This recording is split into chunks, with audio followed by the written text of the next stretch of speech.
If you're watching a James Bond movie, like MI6 has like some like holographic thing that pops up and they're showing Bond, like, nothing like this exists, okay? So there's literally a whiteboard. Sure. And not enough markers, you know what I mean? Right.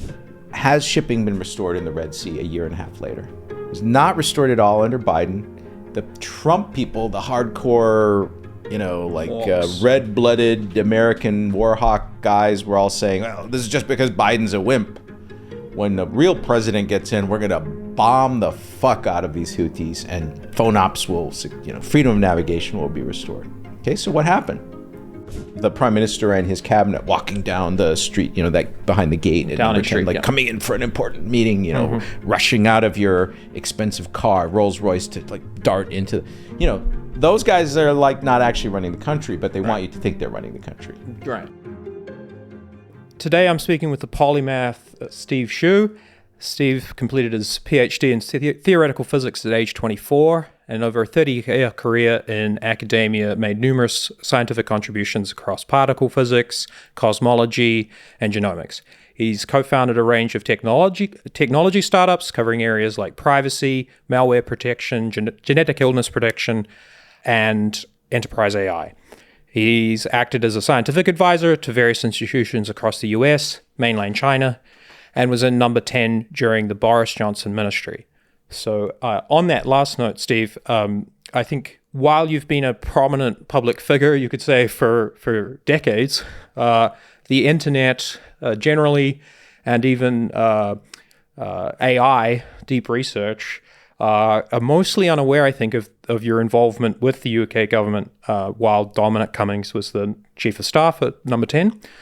So can you just give us a brief overview of the role that you played there? Deep research did not go deep enough. That's right.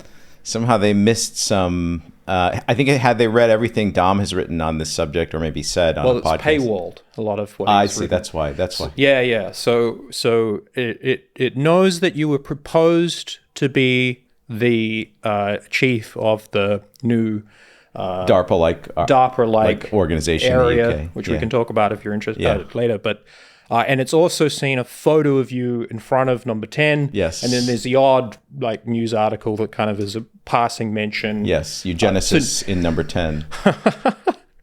I'm interested. Well, that's the Guardian coverage. Right. There was actually a Guardian article about this. Right. Yeah. So interested in talking about the media later, but just as I said, the kind of popular conception and what's available on the internet is that you visited, and you're friends with Dominic Cummings. But I'm happy to fill in the right. So I'll go all the way to the beginning, since this is I think a long form discussion, and so people might be interested in how these things go. So Dom and I have known each other on the internet since, I would say, circa 2005. And what happened was that in the lead up to the financial crisis of 2008, the housing bubble burst and collateralized mortgage securities almost destroying the whole world economy. I had on my blog gotten very interested in this topic because many of my friends, former physicists mostly and mathematicians, work on Wall Street and were the quants building these mortgage-backed securities. So I had a front row seat to this, and many of us were worried that this was going to blow up. And so I blogged about it. And actually, if you look at my blog, my blog Information Processing from that era, many posts on how collateralized debt obligations work, how derivatives work, what's the notional amount at risk, what's going to happen if the housing bubble starts to pop in the United States. So I had written at length about this, and Dom had read it. And at the time, he was the SPAD, which is the British lingo for, I think, special advisor, to, Michael Gove, who was at the time the Minister for Education. That's right. And Dom was involved in a lot of actually very interesting reforms around education. And another area that both he and I are interested in is gifted education, so education of gifted kids. And he's actually done amazing positive things there, including helping to create a Kolmogorov-like school in London for educating very deeply gifted kids, which I think is still running. Right. So Dom and I got in contact on the internet, And then we were both invited to a meeting at Google. There's used to be an annual meeting called Sci-Fu, Sci for science. And it was mostly scientists or people in policy related to science, world-class scientists invited from all over the world. It was a crazy event. It was a little bit like the event you and I were just at called Manifest. Sure. But this ranged all over the Googleplex. And you can imagine, and it just huge, enormous, probably a similar number of people as to Manifest, maybe a little bit more. 700 odd. Yes. Actually, maybe sometimes Sci-Fu was smaller than that. But anyway, all leading scientists and startup founders, and also like I think Sergey and Larry would show up and stuff like this.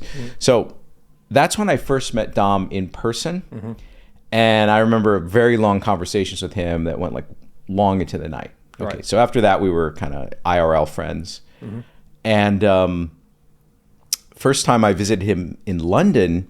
Just Yeah. pausing there for a moment.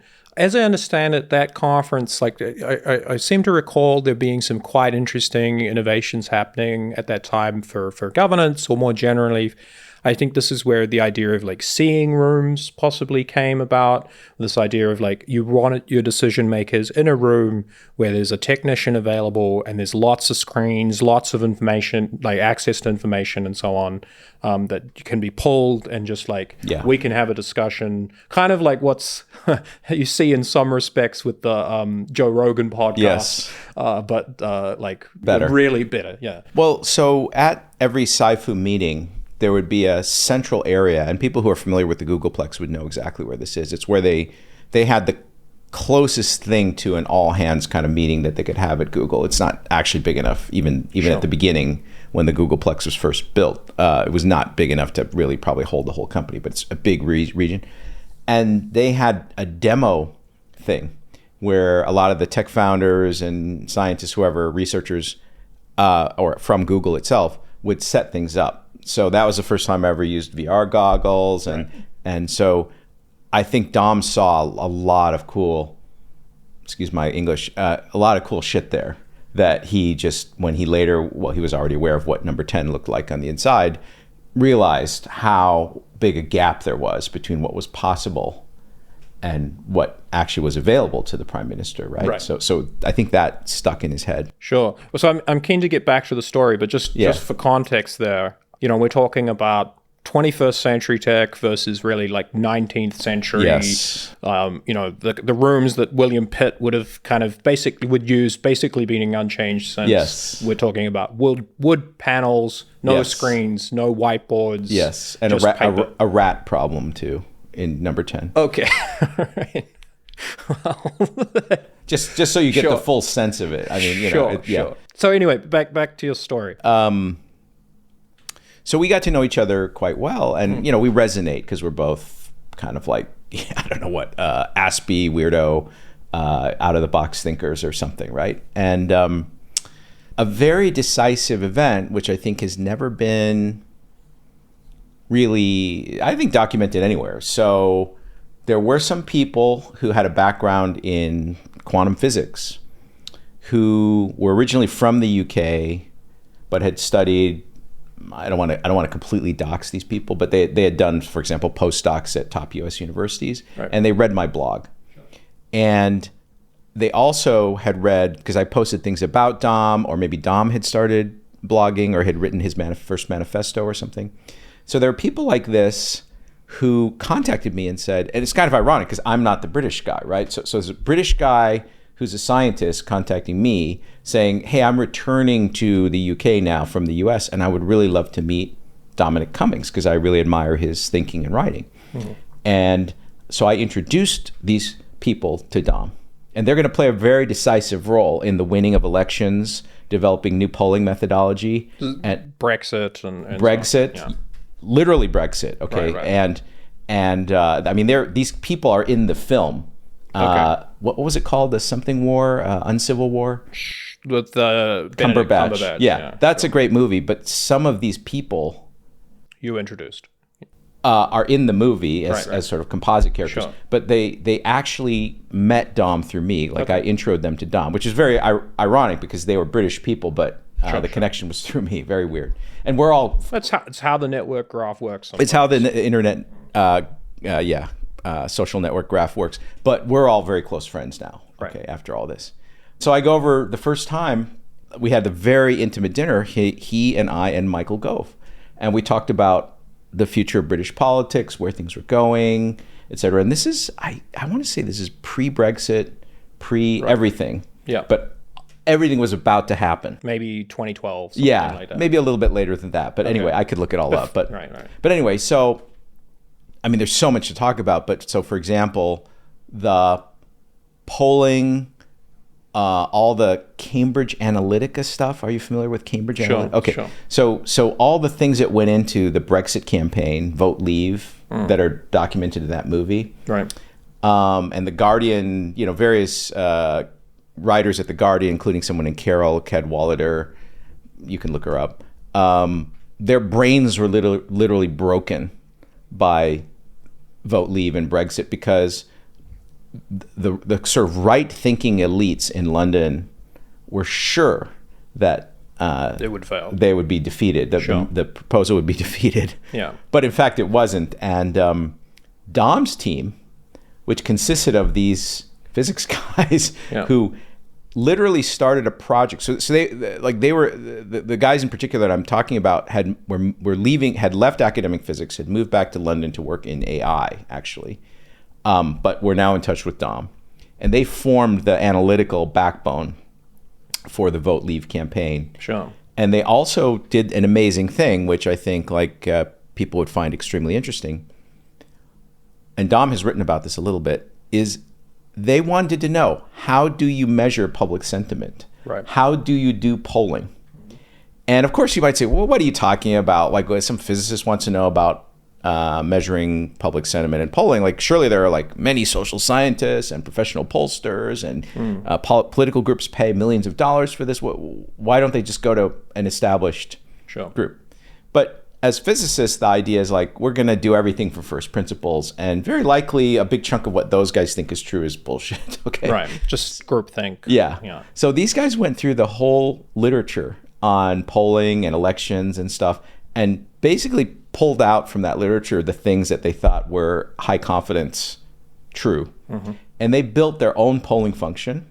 They built their own ad targeting kind of platform or capability. And although the Cambridge Analytica story is totally false, so there was an organization called Cambridge Analytica, which was claimed played a big role in what Vote Leave did. Right. I know the real people who did the stuff for Dom, and they did not use Cambridge Analytica. They actually were quite skeptical of Cambridge Analytica. And although they did develop new techniques, which, in the later election when Boris was in office, showed that they had, exquisite predictive power for what was going to happen. In that campaign, Vote Leave, they only used very basic ad targeting on Facebook, but they knew how to do it right. Yes. Sure. And I guess even to the extent that Cambridge Analytica, I think there's some extent here to which, because what even that company was doing, what you guys were doing was novel at the time. But not me personally, these guys. These guys were doing at the time was novel. And I think if it is just sort of accepted practice today, right? Across... Nah. In terms of the more use of Facebook. Right. The use of Facebook. Yeah, Obama did it a little targeting, bit. Yes. But being more deliberate about the way that you target particular demographics. Yes. This is just 10 years on, maybe not necessarily with quite the same analytical depth, but essentially is just kind of modern campaigning. Right. So the specific techniques that they used for how to place an ad or, those have now become pretty standard. I think where they still have some advantage is in looking at taking the raw data in polling and then extracting high confidence, interval ranges of what's likely to happen. They're probably still what the key issues are that maybe everybody else is and their on. Use of focus groups, for example. Right. They're still, I think, way beyond what typical guy that you hire. Sure. So anyway, I don't know if this is what you want to talk about, but it's interesting. But this is the framing of my relationship with Dom. So another anecdote. Maybe you're not that interested in these personal anecdotes. If so, I don't have to tell them, but I think some people would find it fascinating. So at one point I was in London for some meetings, and there's some prominent people in London who are investors in some of my companies, and so I was there for that purpose. I had an Airbnb in I think Camden, where there's a canal. I don't know how familiar you are with London, but Londoners will know what I'm talking about. Right. And so I'm hanging out in this Airbnb I rented, and it's really nice because it's overlooking the canal. It's a beautiful Sunday afternoon. And Dom says, hey, can I stop by and chat? I'm on my way to meet with Boris. Mm-hmm. And this is before Boris became the prime minister. Sure. Okay. Or possibly even just before he announced his candidacy for the Conservative Party leadership, I imagine. Could be, yeah. I have to. By now the details are fuzzy, but I remember that Dom came to my Airbnb with one sheet of paper, and on the sheet of paper were the demands, which he jokingly called the terrorist demands, that he was going to make to Boris, saying that if you want me to be your special advisor, these are the things that we have to do. Right. And on that sheet were things like, we are going to create an ARPA or DARPA-like thing to advance British science. Right. We are going to, I think, reform high-skill immigration in the UK, which, I should say before people jump down my throat, it was reformed in a way which was not satisfactory, but that's because Dom and Boris got kicked out. It's not, the original plan was probably would please the people who currently are very critical of what eventually happened. But anyway, those were there were a few issues that he was very focused on, and I think he on the insider political thing demanded like full power to hire and fire all the SPADs or something like this. Right. So anyway, so that was a historic moment, and then he went over and just for context there, there's something like a few dozen SPADs in number 10, right? Something I think like at least. Right. But we're not. Yeah. But I've been to the meeting. But these are political appointees as opposed to the actual, the bureaucracy itself. Correct. Yeah. Correct. But they're the ones who do the actual work. As you know, Dom's theory of how governance works, at least in the UK, is that the politicians themselves only care about being on camera and building their brand, and they're really pretty disinterested in the issues. And sure. Yeah. So I'm keen to kind of get into that, but let's just finish since we've let's finish this story. Okay. So you're on, Dom's on his way to meet with Boris. Yeah. He's meeting with you first. Yeah, and we're having some beers and discussing all this stuff. So just in my mind, it's one of these things that, it's a historical moment, that meeting between him and Boris, and what he actually cared about. Because he said, I'm going to do this job. I'm going to become possibly the most hated public figure in the UK for a while. Why would I do it? Mm-hmm. Right? It's not just raw power or self-aggrandizement or narcissism. He's none of those things. He had specific policy goals. Right. And of course, finalizing Brexit, of course, was one of the top ones as well. But he had specific things he wanted to accomplish. So I'm defending Dom against critics who think he's just some, narcissist or egomaniac. He had very specific things he wanted to accomplish, and those were the important things to him. Okay. So just kind of fast forwarding a little bit now to Boris becomes leader of the Conservative Party and Prime Minister. Dom is ensconced at number 10 as his chief of staff. There's these various kind of policy goals, which, some people, there's going to be a range of, let's say, listeners that kind of agree and disagree with some of these goals. Yeah.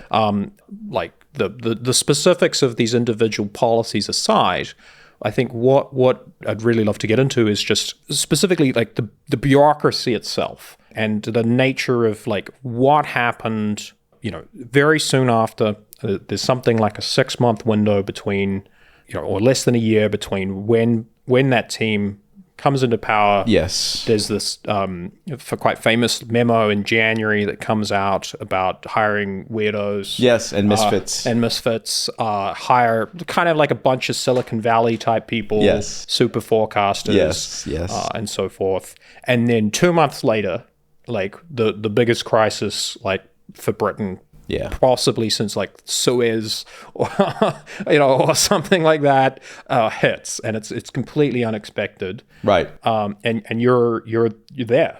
Okay, so first of all, This is COVID. I'm talking. First of all, I realized that I left something out, which is that the whole thing about calling the U.S. housing bubble and forecasting that were it to start popping, there would be a kind of global financial crisis. Sure. Is something Dom took from my writings, and he wasn't seeing it. I think maybe he personally didn't see it anywhere else, like writings like this on the internet. And he took those things to Whitehall, because at that time he was Michael Gove's SPAD, so he was right in the center of government in London, and he just couldn't get any response. So people would read it and say, like, I don't understand what this is all about. I don't have a background in finance, and then the crisis actually happened. Right. And so he had a memory of, if you scour carefully, you can find some smart people who actually have an idea of what the impending disaster is and are accurate. But the problem is that Whitehall, as an information processing entity, something, is just like not very capable of dealing with stuff. Sure. So, and a small personal anecdote on this side, I recall a similar kind of thing in the lead up in New Zealand, in the lead up to our own COVID response, where, even after, I think the markets were actually quite late to COVID in some respects. It wasn't, I think, until late February that you saw that big crash. Right. This was after Italy's been locked down, after there are cases virtually all over the world, that anybody kind of looking at this, can see that something's going to, like, the dam's about to break. But even after the markets crashed in February, I was still laughed at. Yeah. When I said, hey, we should maybe start preparing for COVID. Right. Yeah. And I would say in general, my impression is, although I haven't, part of what I'm interested in talking more with you about, is that the UK government was significantly less prepared. Yeah. Right. The New Zealand, maybe was a little later than we could have been, but once we spun up, the nation got in behind Ardern's kind of and the government's work. We get to zero COVID, and we reopen essentially long before the rest of the world. We had structural advantages in that regard, but meanwhile, the UK, it records the highest excess mortality in Europe during the first wave. Real GDP that year fell 10%, which is like a staggering blow, really, and the highest fall in the G7. Yeah. And yet at the same time, it's also the first nation to approve and deploy like a vetted, proper vaccine that same year. Yeah. So it's quite an interesting contrast there, where perhaps things aren't. Yeah. So I'm just interested. Can you unpack for us? The system's clearly unprepared at first. There's some. Yeah. Can you walk us through how this goes? So I know you want to get into the fullness of COVID. Sure. More background. I just want to say one more thing. Yeah. Because I think I've never commented on this publicly, but it is interesting. So it's not related to COVID. But if you remember, in order to finalize Brexit, there were all these shenanigans. They were fighting. The Boris government was fighting against the media and within the Conservative Party and Labour. There was a huge battle going on, and Dom was really the chief strategist of this battle. Sure. And at least on Boris's side, because Theresa May was kind of but she was floundering, unable to kind of draw these things together. So the thing I want to say is that, of course, I was watching it, but I was watching it in the media. So I would read what the Guardian was writing, or the Times of London, or BBC, what BBC was saying. But then at the same time, I knew from Dom what was actually going on. And if you remember, they sent Parliament home. They did all. They did all. I don't know if you followed this. If you were like you mean in the lead up to the election in 2019? Yes, yes. Right. So there was a sort of like, it's a very interesting, because of their system, right? Sure. The prime minister can basically say, we're having a pitched battle on this day. We're gonna call a snap election.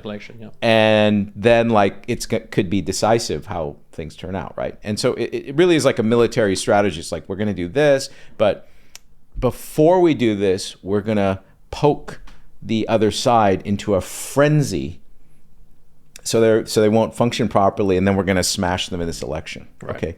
And I've never, if you have inside connection, I've never been inside the White House, like part of the political team in the White House or something like this. And in the US, things are usually not, you can't call a snap election, so it's not quite the same thing. But what was interesting is the divergence between what experts in the media or even academic experts were saying about what is happening in the UK in the lead up to this snap election were 100% wrong. And I had it from the horse's mouth, because Dom would say, we're doing this and we're doing this. Right. Okay. And also my geeks, my team, my nerds are forecasting this. And of course, all the other polls were exactly the opposite, in the opposite direction. And then they won this resounding victory, and they had actually forecast to very high accuracy how many seats they were going to win. Sure. So that's an amazing It's story. quite a large majority in the election. I mean, it was a historic event. And that, I think the full story of that has never been told, as far as I know. Okay. Because Dom was doing stuff where, like, the public interpretation, again, by experts, political experts, BBC commentators, essentially unprecedented actions that they had no context. Right, exactly. He had the balls. He had the balls and the out of the box thinking to do stuff, which, if you look in the historical record of how those actions were interpreted at the time, the other side just got it completely wrong, and Dom was just like a chess master, destroying them. And of course, the proof is in the pudding in the election, right? And his team, this tiny team, basically got the polling right. I mean, they basically had a very accurate idea of what was going to happen, and the official polling and all the other people were just totally off, right? So anyway, it was a resounding victory for Dom. But okay, so now COVID comes, right? I was not in number 10, although I was communicating with both Dom and his team about this. And there was a period of time, probably maybe you were one of these people, like I was, where I actually was pretty confident that it was coming to the US. And I had studied SARS quite carefully, because I and another theoretical physicist wrote a paper on modeling viral transmission globally in the wake of SARS. So we had worked through all the math of all this stuff, so I was pretty familiar with it. So when the first initial data about COVID was coming out of China, I was absolutely sure it was going to spread around the planet. Anyway, so in that lead up, there are a bunch of people, looking at every bit of news, like what's happening in these northern Italian towns, what's happening in, anywhere there's data. We're all trying to, like, what does it say about R0? What does it say about? So there's a bunch of people studying it like this, right? And including some of the guys on Dom's team, and we're communicating, right? So now I can't remember the name of there's actually a committee, a sort of science committee. Cobra, which met regularly, okay? There was a pre-existing pandemic plan for the UK, but that plan was not appropriate for the R0 and the lethality. It's just a generic kind of what happens if there's a pandemic. But it had herd immunity as the central component of the plan. And the momentum was just such that within Cobra, had Dom not interceded in a very strong way, that's where they would have gone. They would have gone to herd immunity. Now, I think you and I talked about this, so let me get into this.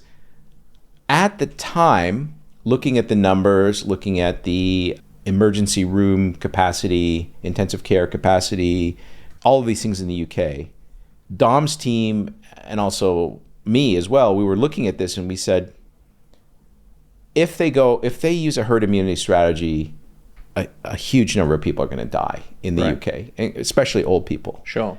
And we sort of did all these calculations and briefed Dom.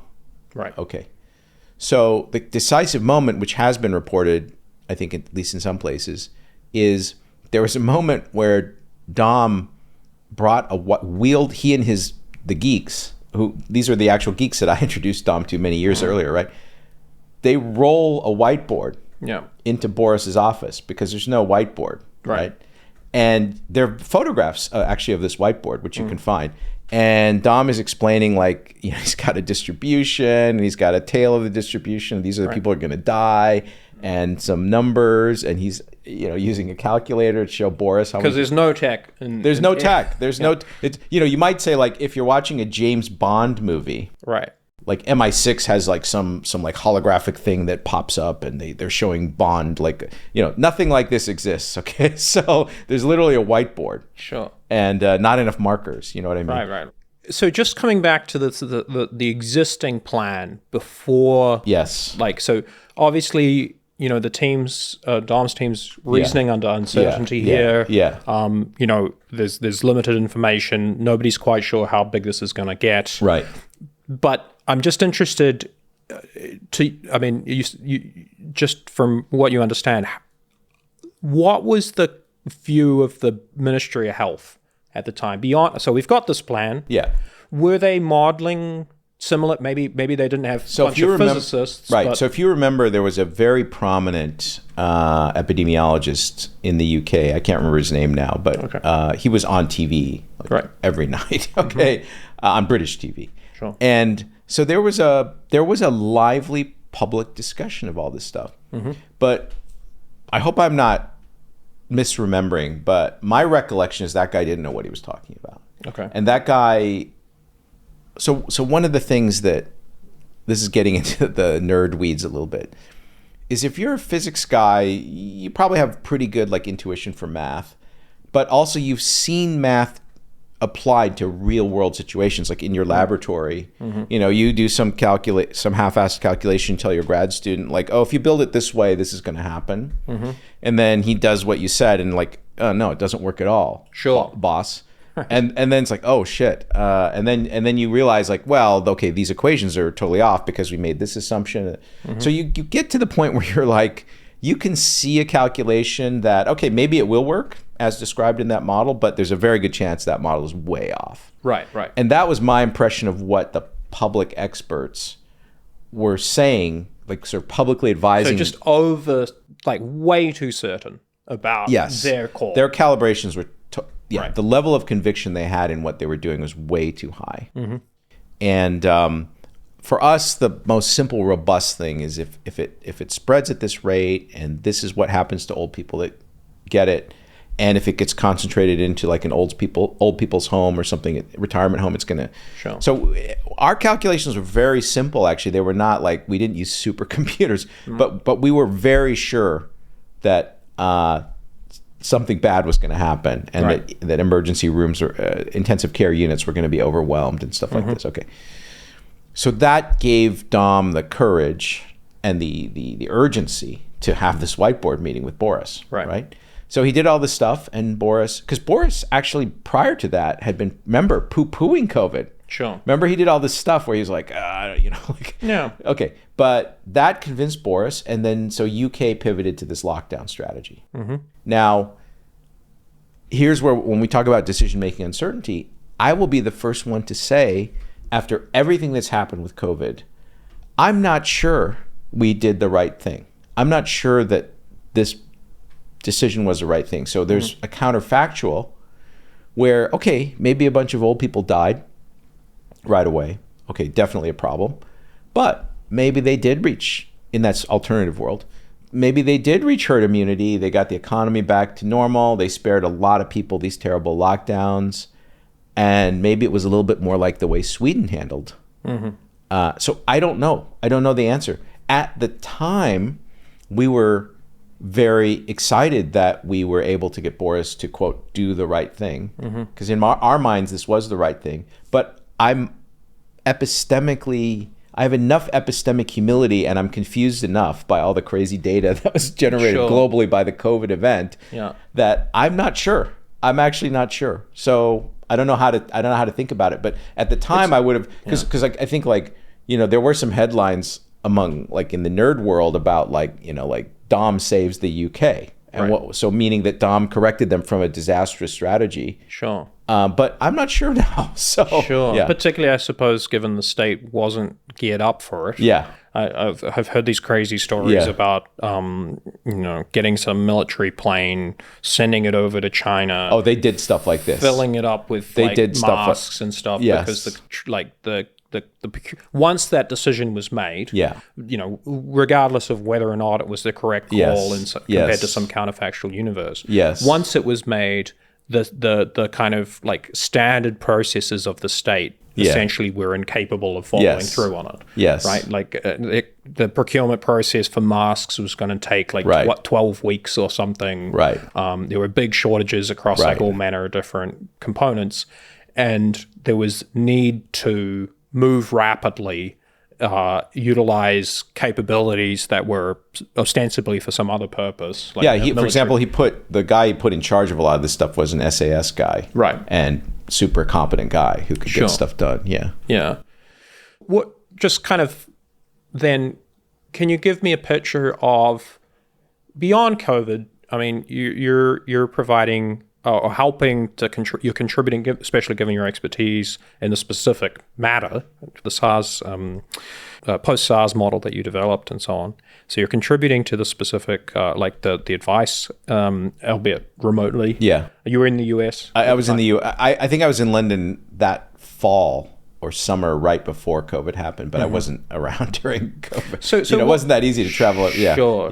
So obviously a wild time. Look forward to someday to maybe to interviewing someone who was kind of on the ground during those meetings. But your involvement in the Boris Johnson ministry or with Dom is kind of broader than that, right? Like So when they first came in, so I guess I was in London like just before. Okay, sure. So when they first got into power, those were Halcyon Days, crazy days, because everyone in the government knew Dom had the power to appoint and fire all the SPADs.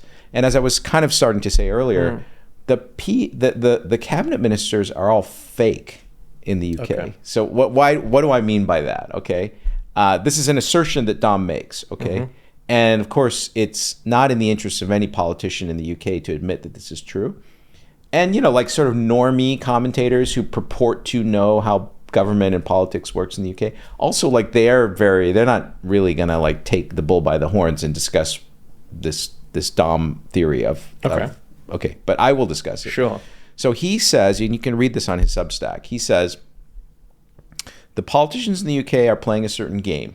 The game is reach the highest levels of power, hang out in those at that high level, and then decamp to some place where they'll pay you a lot for your connections and lobbying capability. Okay. It's the same game maybe all politicians are playing, you'll say. But I was going to say it's a very cynical take, but I mean... No, this is a very... Particularly in retrospect, given like what's happened to the Conservative Party since one could... Well, this is a very specific... This is... He's written, I don't know, 10,000 words on this. Okay? Right. Okay. Now, there is no doubt that there is some extent to which that... Yeah, and it's true of every government. Right. Okay, but he will go into more specifics, which is that the individual minister of education, MOD, whatever it is, they have that portfolio, right?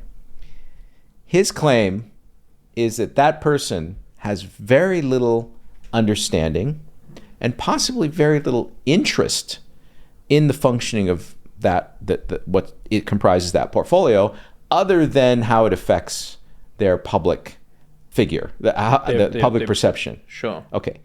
And actually, further than that, in the UK, actually relatively little power as well. Exactly. Unlike, let's say, Singapore or the US, the Secretary of the Interior is the chief executive.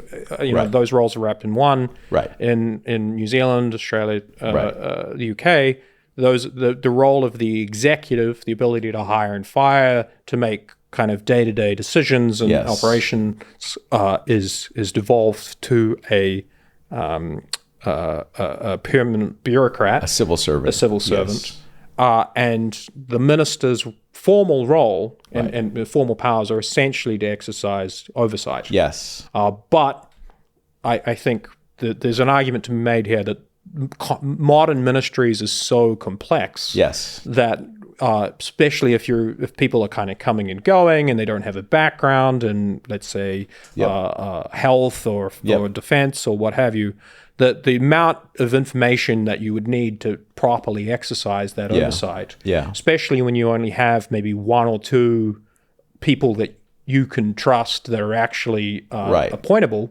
and how do you know which people you actually need anyway to help kind of wade through the mass of Yes. potentially hundreds of thousands of pages of different Yes. documents and so on. I think this is covered quite well in the classic Yes, Minister. Yes, Minister. Yeah. Right. So one take on this is that are there two versions of Yes, Minister, like an older? He becomes a prime minister, Oh, okay. and so there's a Yes Minister, and then its sequel, but essentially it's a run-on. The of same world, Yes, yeah. Prime Minister. Okay. So he becomes So I think one take very Same like characters, yeah, same one idea. one compressed version of this is Yes, Minister is actually a documentary. sure. Okay. Yeah.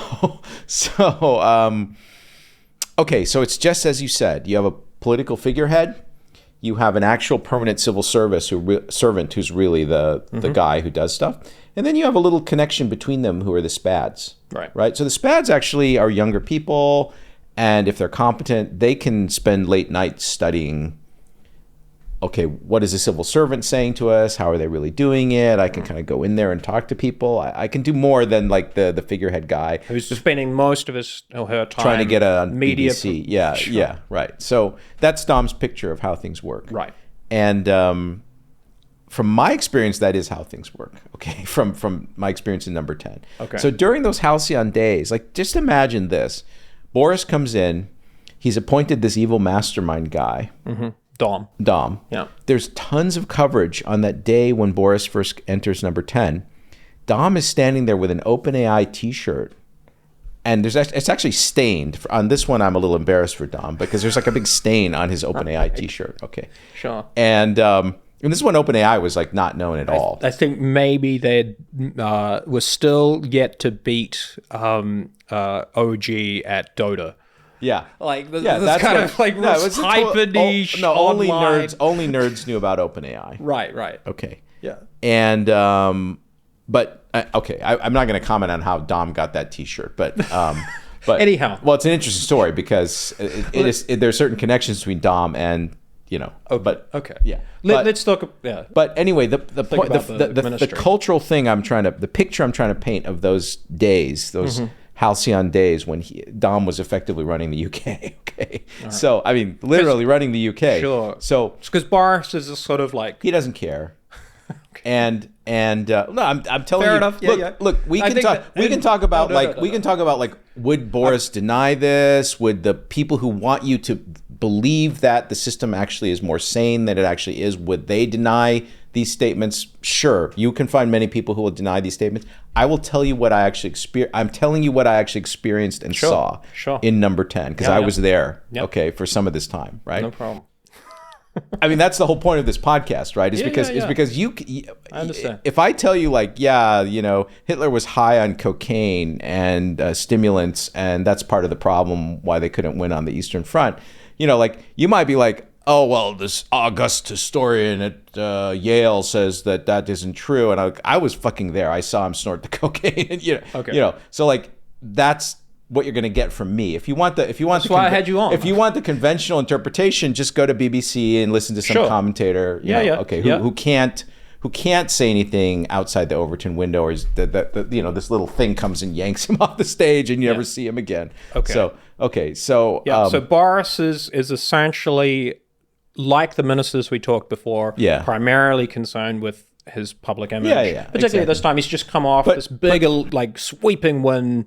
But the system really lets him do that because there's a cabinet secretary. There are these people who are the permanent and generally competent people who are there to run it. Right. So as Dom would say, like when they photograph the prime minister and his cabinet walking down the street, that behind the gate at Number 10, like coming in for an important meeting, rushing out of your expensive car, Rolls Royce, to like dart into, those guys are like not actually running the country, but they want you to think they're running the country. Right. Okay. And they don't even care. They want to think they're running the country. No, this is the interesting thing is like some of them may actually be cynical enough to know, like, I just have to make sure nothing bad is going to happen to me PR wise, optics wise. Right. But I don't actually have any interest in this horribly competent young woman who they've sent us from the ministry. I can leave things to her. Okay. Right. So all right. But the connector between that figurehead person who just wants to be on TV and the career civil servant is the SPAD. Sure. And Dom had all the SPADs. So just I think one more point that might be important for the audience here is the picture of the ministries essentially being run by the permanent secretary is not true to quite the same extent we're at number 10. The prime minister has all kinds of powers around appointments and directives that his or her ministers don't have. That actually, and in some respects, I think this creates like an enormous bottleneck of power because if something needs an approval, the minister, like that outside the kind of the standard operating procedure, the minister can't approve it. So it has to go to number 10 if it's going to be like, or languages. Right? So Dom has also written at length about this. We've discussed this at length. So it all bottlenecks up to the prime minister because he does have extraordinary powers. But this is the power of social convention to control the ape brain, is that the guy who is prime minister is constantly being told by these wise people around him that, well, that just isn't done. You know, like we get a bunch of appointments from this ministry and you just sign here. You sign the, and Dom, because he's a nerd and he can think outside the window and closely read stuff, he realized like, no, the PM can just say like, no, I will just strike this and like put Joe Smith and, I can do whatever I want, right? You guys, what, like, who are you? Like cabinet secretary or whoever just came in with all these papers. The power does actually, in but those you cases, have to have lie the mental, with the prime minister. but you have the legally, but it's legally, but you have to have the mental strength to use it. Right. And Dom realized this. Most of the politicians who get into that position don't really realize it, or maybe they don't care. Sure. But he weaponized that. So he's like, no, we're not going to do that. So he literally ran the UK for a while. Okay. This is the enormity of this, I think, is lost on a lot of people. Sure. His enemies, of course, if you look at the puppet show, like Spitting Image, of course to attack him, they like to kind of pretend that he ran the UK and they want to make him look like an evil genius. No, he actually did, in a sense, run the UK because again, he had Boris's confidence at this time. They had won this enormous victory, One could say that he had a mandate, or Boris had a mandate which he delegated to Dom. And manifestation of that is in those days, if I came to visit and I went to number 10, I would sometimes go dressed like this. Right. Okay. Now just imagine this, okay? Sure. Like, I don't know how many people in the history of the United Kingdom have sat in a chair in a meeting in number 10 dressed like this. Okay. But I have done it repeatedly. Okay. All right. And the whole vibe at the time was this crazy dude Dom, who's a genius, has seized control. He's bringing all these, smart but weirdo misfit dudes in. Silicon Valley types. Yeah, Silicon. Wow, this is an American. His accent. Look, he looks Chinese, but he's got this weird American accent, right?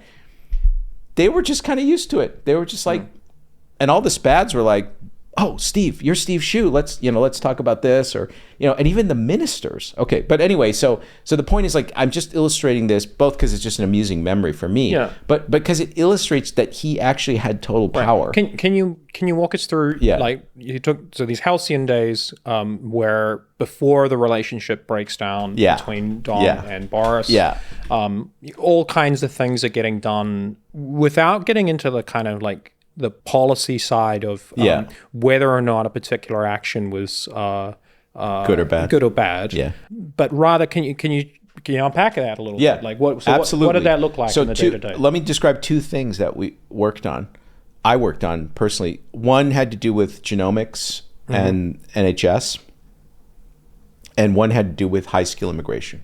Okay.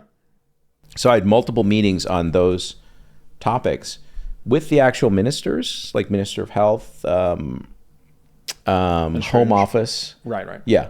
And not just in number 10, I actually had meetings in other parts of Whitehall where like there were enormous like conference room tables with bureaucrat, like civil servants sitting around this table. And here comes this weird American professor dressed like this, right? So a lot of stuff like that happened. And we had a very, just to take an example, so we had a very detailed plan for making it easy for companies in the UK to, if the individual is above a certain talent level, very easy for that person to immigrate to the UK. Right. And now ultimately this was not realized because the time it takes to push stuff through is measured in years. And if you get kicked out, then some weirdly altered version of what you're trying to do gets. So like when I mentioned this stuff, people on X attacked me, like angry British conservatives attacked me because the actual immigration reforms that were done ultimately under Boris and such, I think arguably, I don't know, but arguably are really bad, and they weren't what we proposed. Right. So, which was really around streamlining the process. It was around streamlining, and in the U.S. system, there's something called an O1, Alien of Extraordinary Ability, and it's a pretty rigorous process. And if you can demonstrate your qualification of that, then you're eligible to come and be a permanent resident of the United States. So we tried to develop. This is how the U.S. like one of the key planks of how the U.S. like succeeds in a way, right? Is but we siphon the world's talent. Right, but we need to expand the O1 capacity in the US. But we modeled on, but the UK example was kind of modeled on this. Right. We want the best people in the world coming. Exactly. So what Dom and I did was we literally built a rules-based system. So it's like if you have a degree in this subject from one of these 100 global universities, like a PhD in machine learning from one of these, science, whatever, you're in. Sure. You're like there's a very simple process. Yeah, we just need to make sure you're not like a foreign government. Exactly. And DeepMind. DeepMind doesn't have a problem because they have a lot of resources, but like AI startup in, King's Cross or Cambridge can just hire this guy, and there's a very simple process to get him in. It would only apply to, at most 10,000 people coming into the country a year, or maybe less. But those are key people, and we wanted to make it easy for that to happen. That ultimately, the system I'm describing did not get implemented, but we were working on it. Can you just like walk through? I mean, you're talking like Halcyon Days. I understand you're like your friends in power. You're obviously like well aligned. And I'm not being compensated for this. I'm just doing it because I think, well, it would be cool if we could accomplish this. Dom's my friend, and I'm like helping out. That's all I'm doing. Right. So if I get what you're saying, or try to summarize the idea of these Halcyon Days in a way is kind of like there's obvious like alignment between the Prime Minister and his Chief of Staff. Yep. There's been elected on an enormous mandate. They're still in a kind of the what's often referred to as like the grace period, or the following an election where there's kind of high political capital and being deployed, and a degree of willingness to sort of get with the program. Did you see that kind of like ebbing away, the sort of idea of almost like running the government a little, or portions of the government like a startup is kind of I think the moving fast, breaking things. I mean, that's an interesting way of putting it. If I could just some add parallels here potentially to Doge and so on. If I could add some, I was just about to say that. So there are very strong parallels between that finite period. We didn't know why it would be a finite period, but just like we knew eventually something was going to end. Right. And it's very similar to Trump 2. Trump 1 was not like this, but Trump 2, what we're experiencing now, they have been acting the same way, where it's like, look, the opposition is on its heels. We want a mandate. We're going to bring people in from outside, not from the system, and we're going to crank. And so that's what they've been trying to do as well. So there's a very strong parallel here. Yeah. So it is an interesting dilemma here in some respects, right? Because the government, thinking of Yes Minister, there's this great period where the two main characters, so Humphrey and Hacker, are talking about essentially what the role of government should be. Yes. And one view that the civil service character provides, so Humphrey, is this idea of government's not about good or evil or any of that. It's ultimately about chaos and order, and providing stability that that the private sector can then do the real build stuff. upon and do, and individuals in their own lives and in their families and in, businesses can build on.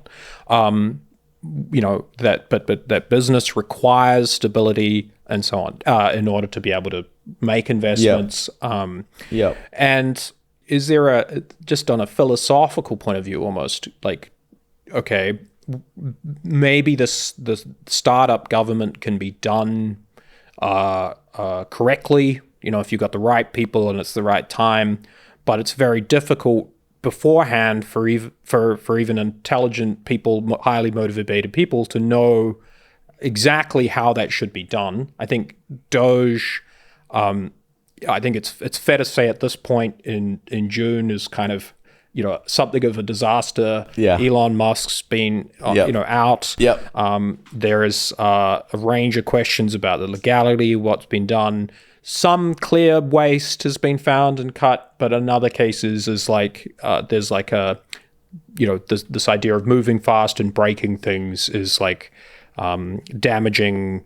There's been defunding, unintentional defunding of like long-running, like longitudinal scientific studies that are like difficult now to bring back. So there's been all kinds of damage done. Like how do we think about this? Like what is the what do we make of all this? I just want to clarify. So this attitude that there should be stability and predictability in laws and regulations and basically the operating environment that businesses are going to have to deal with. Right.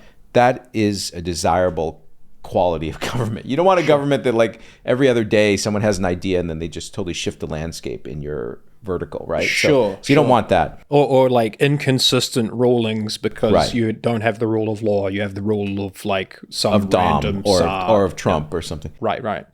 Okay, so when people said in the Dom context, move fast and break things, they didn't mean like we're always going to be doing this, oscillating around in government. He had specific things that were broken in the UK, and you have to move fast to fix them while the opposition is still on its heels. That's the attitude. Sure. Now with Trump, I'm not, I think I agree with you. A lot of damage has been done and actions have been taken which ultimately are not going to be seen to be good. Right. But so don't move fast and break government in general, but rather in policy areas where there's a clear mandate and need for change. You have high conviction. And high conviction. But you do need to be quite agile on those spaces. Like 10 million-ish people came across the southern border under Biden, and no one knows where they are. No one cared. They just, I have high conviction. We're going to actually seal that fucking border off, and we have to move fast and do it before, the political opposition says, this is inhuman. How can you possibly have borders? I mean, Singapore doesn't control their borders, do they? Oh, I guess they do. But there's a definite thing you want to accomplish, but because things are so fucked up, you actually have, even though you have the mandate, you have to move fast to get it done because otherwise they're going to block you. Activist judge is going to block you. CNN is going to run a huge documentary on why this is bad, and you know what I mean. So you have to move fast just to do something. And I think that's almost like true of any government, any policy. But the thing you're trying to do is should be thoughtfully arrived at. Not my 19-year-old Doge intern thinks it's good to like kill this. Right. And it's like, okay, let's flip a coin. Oh yeah, like kill it. There's a lot of I don't think policy that's a good, by 03. I don't think at the moment. No, I don't. Just that's not what happened. Context. That's not what happened under Dom. Okay, so thinking, I'm really keen to dive into specifically to because a lot of what Dom's written about online is not so much about any particular set of policies about we want to achieve this, deliver this particular kind of novel thing or change this law in some way, but rather the functioning of the UK government itself, like the systems that were set up under, let's say, William Pitt in the kind of early 19th century, or Northcote Trevelyan later in that system, later in that century, and that have remained relatively static since then. Of this kind of scheme, this Westminster scheme that we were talking about earlier. There's undoubtedly some advantages to that. Yes. But on the other, there are, you should expect that as the environment shifts, yes, like things have changed since the 19th century. Yes. We talked a little bit about, I guess, the lack of tech, like physical, just like technology in decision making. I think that, we were talking in the context of COVID, the perhaps the lack of specific kinds of technical expertise. Yes. Like it's within the bureaucracy, and like Ministry of Health, for example, which I'm sure was full of like really talented doctors, and policy type people and lawyers and all of the kind of like the day-to-day management of the bureaucracy. I'm sure was maybe generally well covered.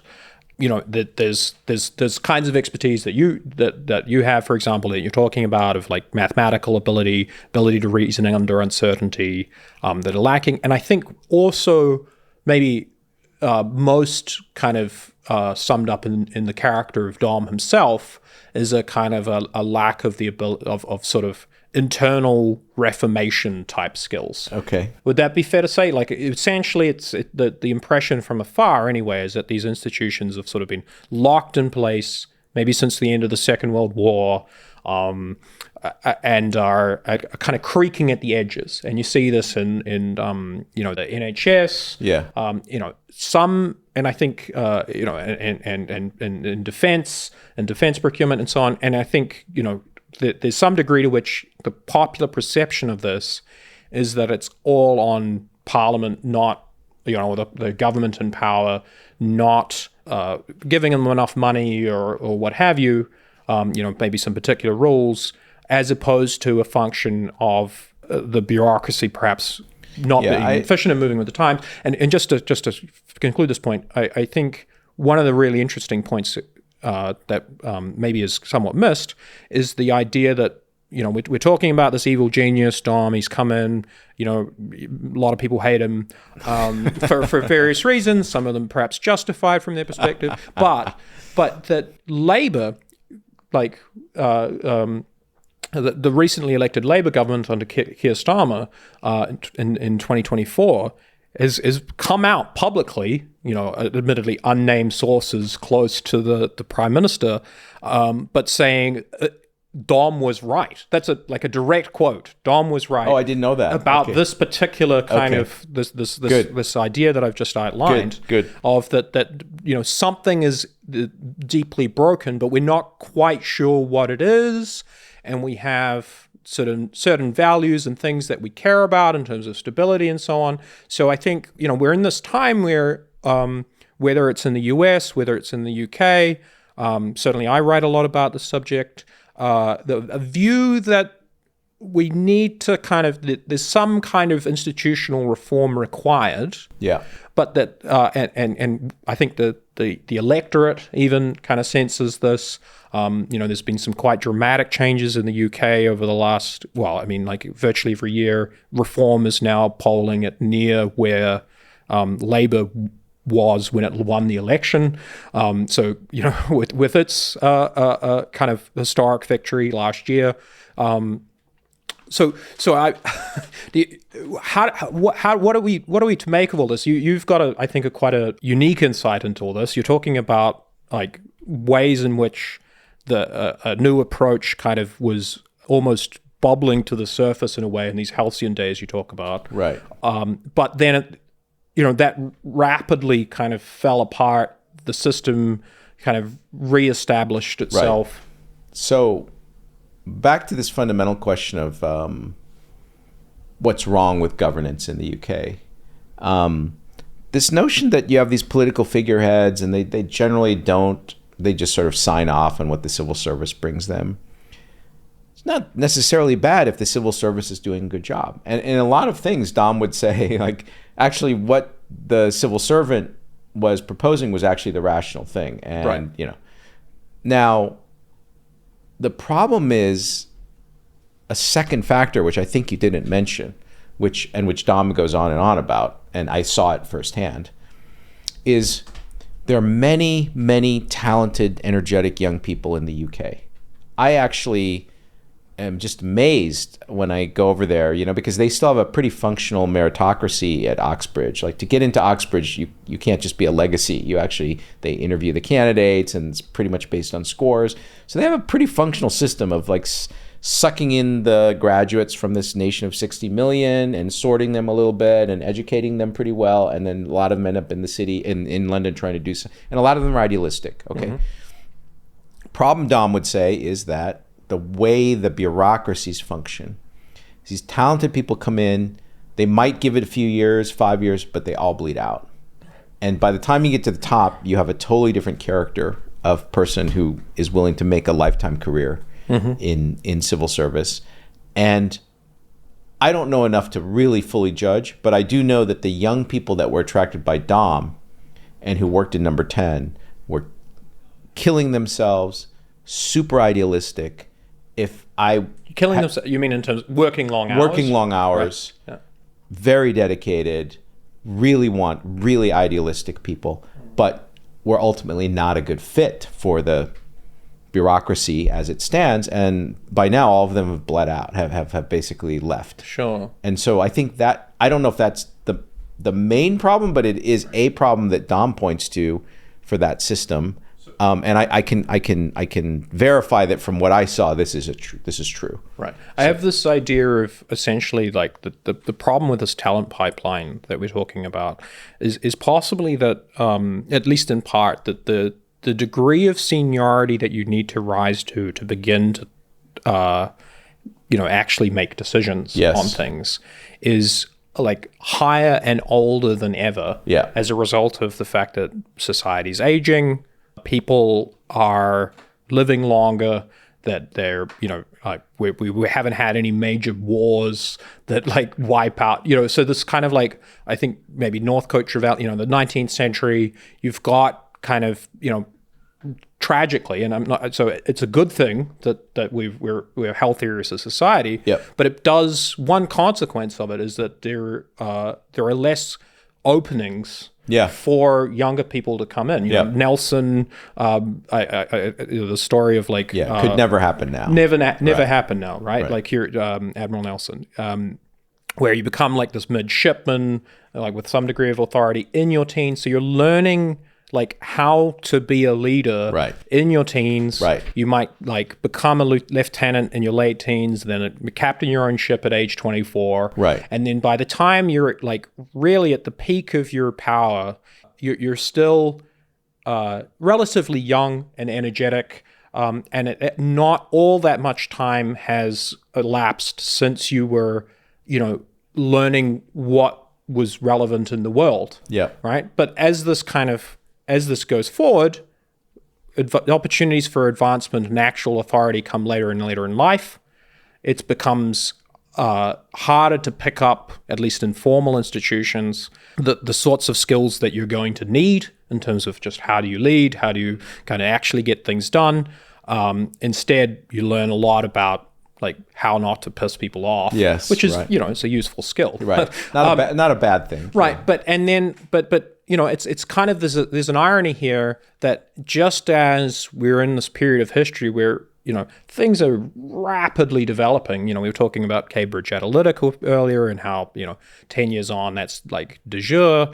But, now we've got AI and like, who knows what next year's advancements are going to be. But the leadership, through no fault of their own in some respects, is growing up in a world that's like pre-social media, maybe pre kind of almost modern computing in some respects, right? Like maybe they, and so like, I think, a misalignment of sorts is almost kind of inevitable in that kind of circumstance. But so a lot of these people kind of come in, as you say, they're burned out, but they're one of the things that they're not. I wouldn't even say it's necessarily burnout that gets them out of there. What it is that their ideas are not listened to. They're not acted on. Right. And so after a while, they're just like, I'm wasting my time here. I better go do something in the private sector or something. Yeah. But sure. If the system did allow them to have input and reacted the right way to their good ideas, I think a lot of these people would happily stay and make the bureaucracy much more capable. Right.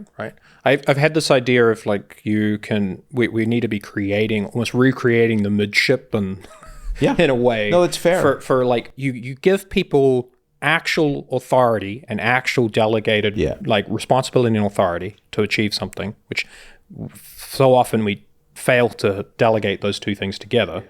Responsibility for something and the authority to actually make decisions around it. But you do it in a really like limited window. So because at the moment you don't get any until suddenly you get an enormous amount. Instead, we kind of give people very narrow tasks, like I want you to deal with this particular thing, and kind of grow people in that way. This observation you made is sort of standard operating procedure at all startups. So the thing that's great about working at a startup is that I'm going to give you responsibility, but I'm also going to give you autonomy to make decisions about how to fulfill that responsibility. And the two together, if you don't give the second thing, it's just a frustrating exercise for the worker. But if you give both, then it's a growth trajectory. Sure. Right. So So you mentioned this kind of like just the being super impressed with the kind of the degree of talent and enthusiasm and like patriotism of young people in the UK at the moment. Well, I can't say this in general, but this is the people that Dom attracted into number 10, and I think one could. There are plenty of people. There are plenty of good people. Well, I don't know if you've been paying attention to the institution that Dr. Lawrence Newport's created, the Looking for Growth, and it's really just kind of taken off this year. They got chapters. This is in the UK? Yeah. Oh, I don't know anything about it. Okay. Yeah. Oh, well, that's all right. Now that Dom's not in power, to me, that's just it's just a small island off the coast of Europe. Okay, well, they have a lovely history, sort of. Right, but they, okay. I guess DeepMind is there. Sure. All right. Well, let's suppose that what you were seeing before is still true. Certainly my impression that it is. That there is a lot of there's still an enormous amount of talent in that island. And as you say, totally agree. Nothing's changed in terms of, dramatically in terms of the kind of the pipeline of Oxbridge filtering and training. Yeah, I think it's still functional. Sure.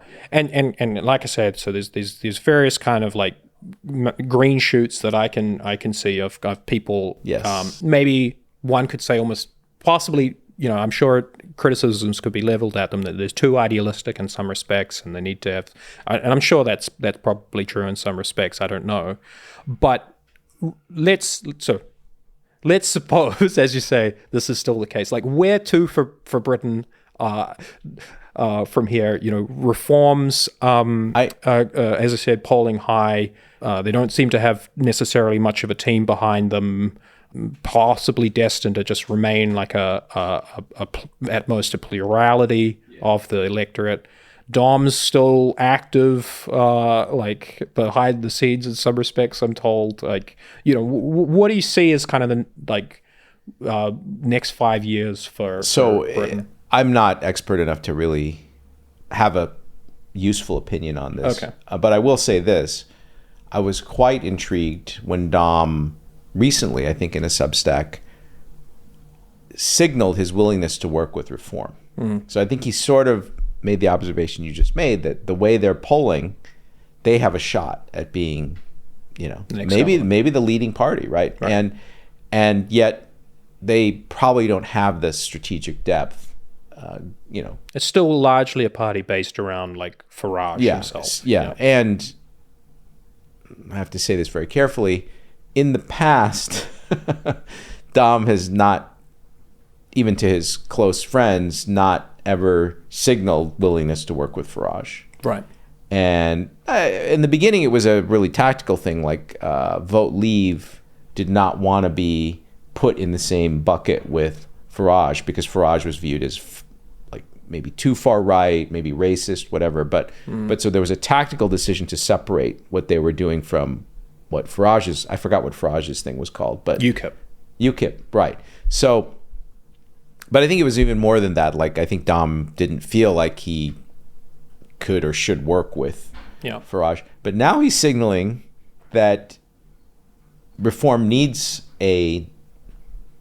I don't want to say evil genius, a genius, Machiavellian, a genius, perhaps? a genius political strategist, Sort of consequentialist. Like, Yeah. Maybe is there something there of like, if I don't get involved, I still don't like Farage, but yeah. Well, I'm not But saying. if I don't- look, you're not saying that. no comment that he doesn't like Farage, but I'm he had a just, strategic view before Yeah. that it wasn't right. Yeah. Now, possibly he's making a view that Right. if I'm not involved, or my team, or Yeah. these kinds of views, then Yeah. outcomes for Britain So- will be worse. So if Something I'm like that. Farage or the team around Farage, I would say have some meetings with Dom. Doesn't cost you anything to have some meetings with this guy. See if it's possible that you guys could work together, because the guy definitely has political and strategic insights Sure. that are valuable and probably that your team doesn't have. So All right. I am keen to pivot quite dramatically now. go ahead, perhaps, go for it. Yeah. to the other side of the world. Enough about this little island thing. Although we love it. I mean, I'm from a little island, Steve. well, we love that too. All right. Okay. So when you're in power in New Zealand, those Halcyon Days, I'll come visit you. Okay. All right. I think one thing that I would be interested in your views on, perhaps then, but certainly now, is on China. Yes. You have some involvement with university in Beijing, I believe. Not. I have no official involvement with anything in China right now. Oh, but, okay. But I do visit there to give like lectures in physics or things see. like this. Yes. I see. But I no longer have any. For some reason, people keep like my Wikipedia entry still lists me as an advisor to BGI, but I haven't worked with BGI in about 10 years. Okay. So yeah, just to set the record straight. All right. But it's Wikipedia. I mean, also I think my like official web page at Michigan State, which was set up in like 2012 when I moved there, hasn't changed, and it still says I'm a scientific advisor to BGI, which is in China. Yeah, sure. Okay. That's a whole subject in and of itself, like information theory and like that. It's kind of like the nature of the internet, how much can we trust things and so on. Legacy information still being referenced by AI. It's a fascinating subject. But okay, so you don't have any specific involvement in institutions in China, but you do visit there. I do it's visit. It's an area that you have a lot of it. And I have a deep interest in understanding what is happening. Right. So imagine it's 1930 or 1935, and you're sitting at home in Peoria, Illinois, and you're reading the newspaper. Say you're a professor or something at the University of Illinois, and you're reading the newspaper, and they're writing all about this guy Hitler, and they're reindustrializing Germany, and they've tamed inflation, and Weimar is over, and wow, this could be a problem for the United States. They seem to have really good planes and tanks, and the Krupp Steel is really doing gangbusters stuff, and like, well, okay, you could just read about it in the New York Times and trust that the New York Times knows what they're talking about, or you could go to Germany. Walk around. If you go to Germany, are you just going to eat some strudel, try the beer, go to Oktoberfest, and come back? Or if you go there, are you going to say, well, maybe I'd like to meet my counterparts, the professors at the university in Munich, Berlin. Maybe I want to be introduced by them to some of the officials in the governing party. Maybe I want to meet high-level people, business leaders, Krupp Steel officials, armaments manufacturers. Why is the Messerschmitt got a better engine than the shit that we make in the United States? I might want to know. So by analogy, this is kind of what you've been doing in China. Oh yeah, I might want to know some things, right? Because I don't trust any experts. To me, the world looks like a bunch of retards talking to each other. Okay, right. So same thing with reasoning about COVID beforehand. Same thing reasoning about financial markets and the housing bubble before that. Go to first principles. Yes. Gather your own data or find reliable data sources. Do your own analysis. I mean, of course, it's a luxury to do this, right? If you don't have the resources to go to 1935 Germany and look around, you're going to have to just rely on what the fucking New York Times writes for you, right? Or like the supposed expert on German politics who's a professor at your university. Sure. So, but... Good for getting news most of the time. but not necessarily analysis. Yeah, I'm And not there's a saying. degree of Yeah, I'm not groupthink saying there. this is not normative. It's not like you should do this or you're an idiot. It's like I just like doing this. Right, right. So, in the modern world, it's remarkably easy if you try and you say you have some back. People can look up who you are and say, okay, this is a serious guy. Like, okay, he's dressed like a goofball, but he's probably a serious guy.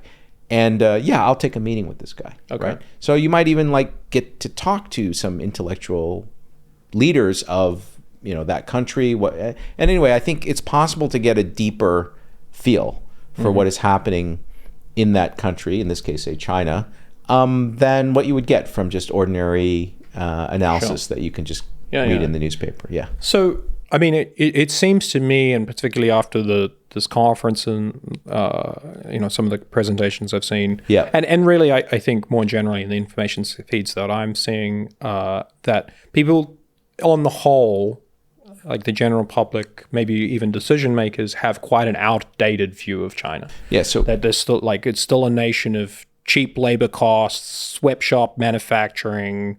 It's plagued by internal issues like some housing bubble, local government debt, and I think it's probably fair to say that there's still some elements of truth to this. Yes. But that on the whole, they're missing 10 years of 5% per year annual growth. And, I've seen, maybe it's still somewhat in a meme these days, but, large factories that are dark because there's nobody in them. Yes. So you're talking about really quite a completely different world to one that certainly 20 years ago, maybe still there's elements of 10 years ago still around, but like we're entering into a new era for China. And consequently relations. So let me just comment that so you and I were, prior to this taping, at a festival here at Lighthaven called Manifest Prediction Conference, which is I think it's broader than that. Like if you think of the range of talks people gave, only a limited fraction really were about prediction markets per se. Sure. But the sponsoring company, Manifold Markets, no connection to my podcast. I let them use the name. I'm not suing them. But they sponsor this festival, and it just brings together quite an interesting, fun mix of people. And the talks, it's a self-organized meeting, so the talks are on all kinds of things. So it's just extremely interesting. Right. But among the people that attend Manifest are super forecasters, so people who are seriously outliers in their ability to use these prediction markets. There were top AI researchers from the big labs here, including the people who actually do the training of the models, safety researchers, rationalists who focus on AI risk, people who are at the cutting edge of genomic technology and semiconductor manufacturing. Yes, we had a talk by Dylan Patel who's one of the experts following the U.S.-China competition in semiconductors. So it was quite an excellent group of people. The talks were excellent. My talk, which was followed by a discussion with Noah Smith, the economics commentator, was about China, and maybe you can put a link to my slides because my slides are publicly available and are related to the things that you just mentioned. So people can go and read in more detail. The slides are full of graphs and stuff like this. So, so generally, sorry for that long lead up, but interestingly, I gave my talk at Manifest. It was in the big outdoor arena, so maybe a third or half the people who were here went to my talk. A lot of people. But then for the days after that, people would come up to me and say like, "Wow, great talk. You really shocking. Some of those numbers you showed and some of the inferences from what you said were shocking to me." People aren't aware that like Chinese electricity production's higher than the U.S. It's 2x, and one is growing like this, and the other one's flat, right? So I'm just trying to say that in this highly informed population of people who are at Manifest, right? Even there, people were shocked by a lot of the stuff that I covered in my talk, and So yes, there's a big gap, I think, between even sort of 90th percentile or 80th percentile well-informed person in the U.S. about China and the reality. There's quite a gap. Right. And that reality just kind of, in broad terms, is one of obviously continued like hyper centralization amongst the central party. So you do get these kinds of like Shanghai lockdowns being continued way past they should be. That's certainly a reality. Like well, slight correction there. So first of all, the government there, in the way that things are actually done, is not that centralized. So in other words, there's directional guidance. I'm thinking just in terms of the CCP and the concentration of power in President Xi. Right. In so there's but it absolutely very devolved system. When it comes to how is an individual city handling COVID, how is an individual city handling the mandate that directionally China is supposed to support electric vehicles and alternative energy. The individual policies on a province by province or city by city basis is very diverse, and those mayors and governors have autonomy. And they're judged meritocratically on whether they succeed or not to rise further. This is like an enormous evolutionary algorithm running in China towards like. So that Shanghai lockdown, which was a big, probably a big mistake, that was the local government of Shanghai. Okay, I thought it was imposed from Beijing. No, I don't think so. Oh, okay. I don't think so. I think, and it's or maybe it's sort of revisionist history. So maybe the central government was responsible. Now they're saying it wasn't. It was the local guy who made the decision. But in any case, it's a good flavor for China generally. But I do think one big misperception about China is that it's some kind of North Korean totalitarian, and it's not actually. It's consciously a system where directional guidance is given from Beijing, but the individual actions are distributed and locally made, decentralized. And so individual companies are competing in market competition. Individual local governments are competing to try to do the right thing for economic growth. Within a province. Yeah, exactly. And each province, some province would be the size of Germany or something, right? So, there's an extraordinary amount of economic dynamism in particular as a result of that. Right. So there's some interesting implications for this, this sort of idea of like, on the one hand, but nevertheless, you do have a high degree of, at least within the central party, concentration of power within Xi. Ultimate power is concentrated. But the way that individual, this is the usual problem, the paradox about how to run a sophisticated economy. It couldn't possibly centralize it, because imagine every decision past Xi's desk. Like, should the factory in Wuhan expand by 100 hectares? Soviet style. Yeah, no, it's never going to happen that way. So they call it like a communism with Chinese characteristics. Yeah, and so or sometimes referred to as capitalism with Chinese characteristics. Yeah, exactly. So it is by some metrics, depending on which economist you talk about, there's a claim that actually the governance in China is actually more decentralized than in sort of modern Western countries. Yeah, and even the US. And I think one of the strengths of the US relative to, let's say, the rest of the Anglosphere, or certainly Britain, is the degree of, and I'm thinking here specifically even of New Zealand, where decisions are all concentrated in Wellington. Yeah.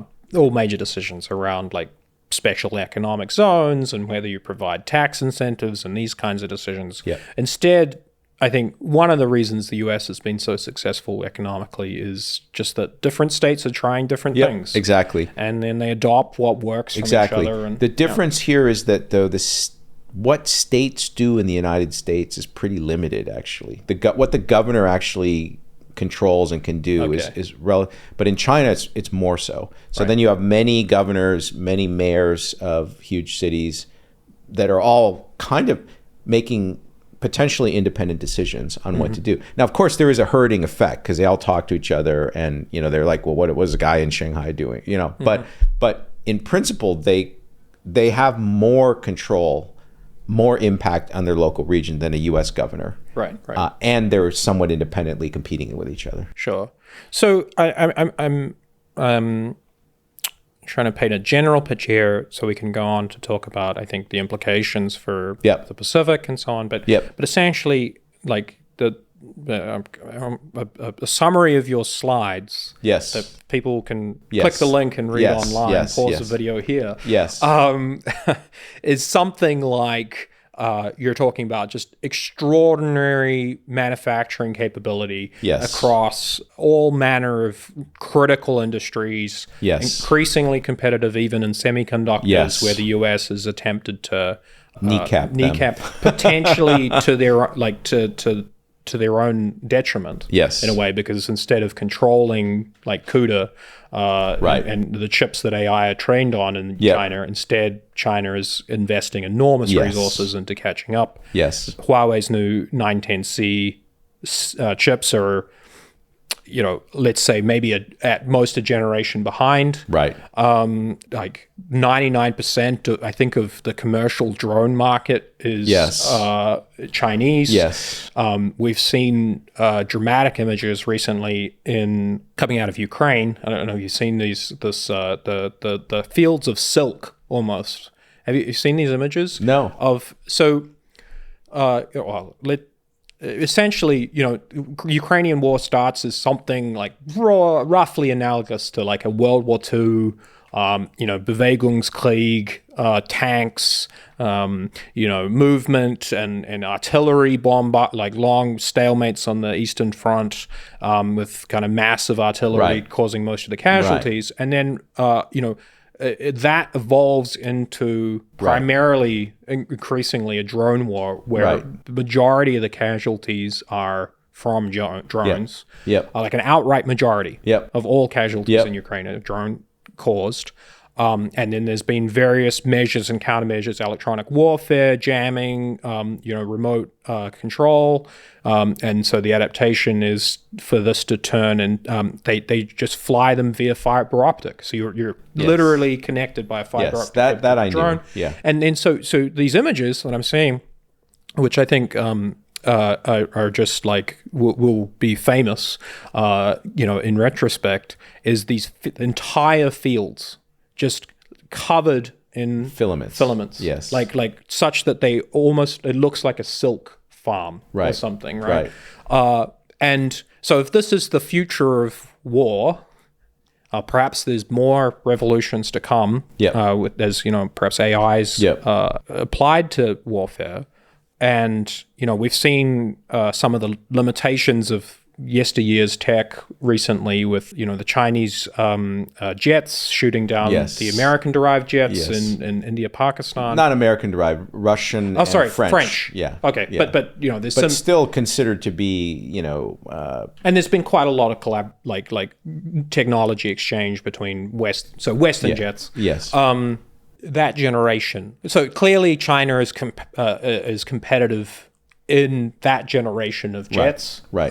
They produce far more. So in general, you could say that at the very least, maybe their capacity to project power is not the same as the United States, but near to their shores, Yes. they're at the very least a competitor. That's a good way to say it. Yes.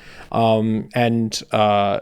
I had Nuno Sempere on here, the kind of legendary forecaster of Sametsvedi, saying that one of the views of Manifest was, and amongst his kind of super forecasting fraternity, was that the likelihood this decade of boots on the ground in Taiwan was something between 15 and 60%. Okay. And that's an operationalization that doesn't include other forms of warfare like a blockade or what have you. Yeah. So, in one way or another, highly likely that something is going to be going down in that space. It may well be that, the next round of elections in Taiwan, you've talked about a bit of the split between the opposition parties splitting the vote in the recent presidential election. Possibly that's change. But one way or another, whether it's peaceful reunification or just kind of like a easing of things are going to change quite dramatically in that space. Yeah. Over this coming decade, and that's going to have quite profound implications for Japan, some of whose islands are claimed by China, Yes. certainly Vietnam Yes. and Philippines, Yes. who could are the same. India, there's this kind of like long-running, almost Cold War, phony war at the border of the Himalayan border. So can you just can you walk us through, like, what does that kind of look like? Yeah. And then how does perhaps a nation like New Zealand, Australia respond to that? Well, I think the general trend is an overall growth in the aggregate comprehensive power of the People's Republic of China. For all the reasons you mentioned, manufacturing capability, the human capital pool is deepening a lot. They're catching up or have surpassed the West in a lot of technological areas. And they have a will to power. So they have a feeling that there's a certain place that they should occupy in the world stage. And the Middle Kingdom, they have to, in a way. Yeah. But which is different from saying, like, we are going to invade and take over other countries. Right. Okay. But still, there's a certain level that they think they need to get to, and they're committed to it. Mm-hmm. So the classic problem is, if you're a smaller country next to a bigger country, in your case, not next to, but for ASEAN countries, it's you're a small country next to a big country. And the big country feels like, I have a sphere of influence. I can kind of throw my weight around a little bit. And the little country's uncomfortable with that. And then typically what happens is an offshore balancer. In Europe, the offshore balancer for a long time was the UK. Sure. So the UK strategy was, I will never let one entity dominate the continent, because then we'll be in trouble. We could be in trouble. I'll always align with the next most powerful entity, and we'll keep a balance of power in Europe. Sure. Yep. And in this case, Napoleonic Wars, World War One. Absolutely. And in this case, the U.S. is the offshore balancer. The problem is that the ability of the U.S. to be a meaningful offshore balancer is decreasing, because the U.S. economy is not as much larger, maybe is now even smaller than the Chinese economy. The projection of power that far across the Pacific is very expensive. And it's also, with the advance of things like drones and smart and cheap missiles. I want to emphasize that, like, right now the focus is on these little shitty quadcopter plastic things. But the thing is that those things are getting smarter and smarter, and okay, they can threaten, armored personnel carriers and tanks and soldiers. But the OG tech, the real tech, is a missile. Right.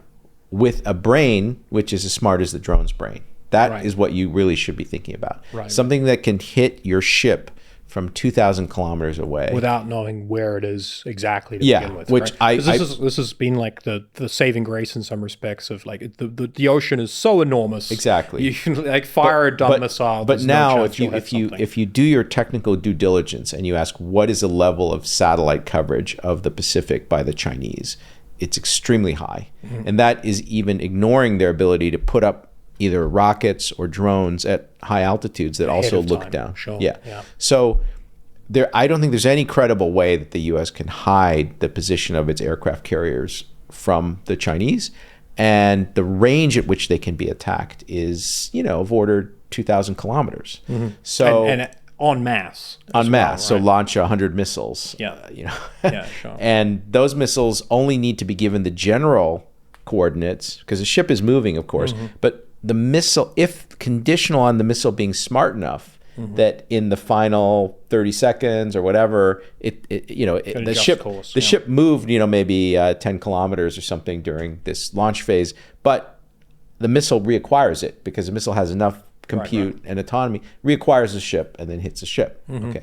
Now, we saw in India, Pakistan, missiles launched from beyond visual range. Right. Okay. Now, a fighter jet, I hope even the, retards who don't understand anything about military technology, I hope they will acknowledge that a fighter jet, which is maneuvering, is a harder target than an aircraft carrier, which is moving at most 30 knots or something, right? You can deploy flares, all kinds of countermeasures that aren't necessarily available to them. And so also an air-to-air missile is much smaller than an anti-ship ballistic missile. So the radar system in the cone and the brain power and compute of an anti-ship missile is 10x more sophisticated than an air-to-air missile. Air-to-air missiles are small. Okay. I mean, the actual just... Yeah. Okay. So the idea that you have some way to hide your carrier from that final reacquisition is very implausible, actually. And we saw in India, Pakistan, many Indian jets shot down, and they didn't even detect the missile. They were hit by missiles that they couldn't even detect, and they were hit, right? So my point is, it's, maybe there'll be some balance where, okay, the missile defense systems of the ship are somewhat effective, but a ship can only carry so many defensive missiles, and if I spam enough at the ship, I will be able to sink them. And in the war games that the Pentagon and actual think tanks play, generally in those war games, many carriers are sunk. Right. Okay. So that's the situation. So imagine you're the U.S. president, and China's kind of like pressuring Taiwan. Maybe they're even like invading Taiwan. What's your reaction? And is even the Pentagon planning, when they advise the president, they have to have a very clear understanding of the enemy's capabilities. So they say like, oh, no, we'll be able to kick them out because XYZ. And if that turns out to be wrong, it's a disaster for the U.S. Sure. Right? So we're entering to a very, very delicate, unstable phase right now. And it's unclear how it's going to evolve. But I think the general trend is that the Chinese are very serious about the Western Pacific. And because of their superior manufacturing capability, I think their military shipbuilding capability is 200x the U.S. capability.